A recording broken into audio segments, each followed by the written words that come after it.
ទីបំផុតប្រទេសកម្ពុជាយើងគឺមានសេវា 5G ដែលអាចប្រើអ៊ីនធឺណិតល្បឿនលឿនបានហើយកាលពីថ្ងៃទី1ខែ1ខាងក្រសួងប្រៃសណីនិងទូរគមនាគមន៍បានបញ្ចេញសេវាកម្ម 5G ដែលឲ្យយើងអាចប្រើប្រាស់ទៅលើអ៊ីនធឺណិតដែលមានល្បឿនលឿនអញ្ចឹងសម្រាប់សេវា 5G នេះគឺខាងក្រសួងប្រៃសណីក៏គាត់បានបញ្ជាក់ដែរគឺបានដាក់តេស្តសាកល្បងនៅ15ចំណុចនៅក្នុងទីក្រុងភ្នំពេញនិងបណ្ដាខេត្តមួយចំនួនហើយសេវា 5G នេះក៏មានដំណើរការនៅលើក្រុមហ៊ុនចំនួន3ដែលជាក្រុមហ៊ុន SIM ដូចជា Smartphone,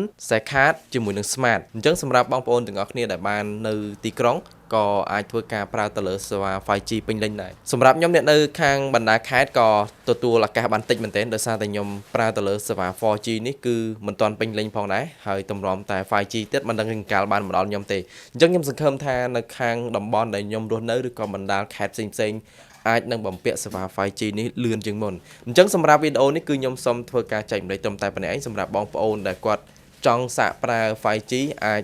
ជិះទៅទីក្រុងបានដើម្បីសាកល្បងមើលទៅសម្រាប់ខ្ញុំនៅជនបទគឺខ្ញុំអត់ទាន់សាកទេដោយសារតែខ្ញុំប្រើសេវា 4G ហ្នឹងក៏អត់ទាន់ដឹងថាយូរតាណាអស់ផងហើយអរគុណច្រើនសម្រាប់វីដេអូនេះកុំភ្លេចជួបគ្នាជាមួយខ្ញុំបាទនៅវីដេអូបន្តទៀត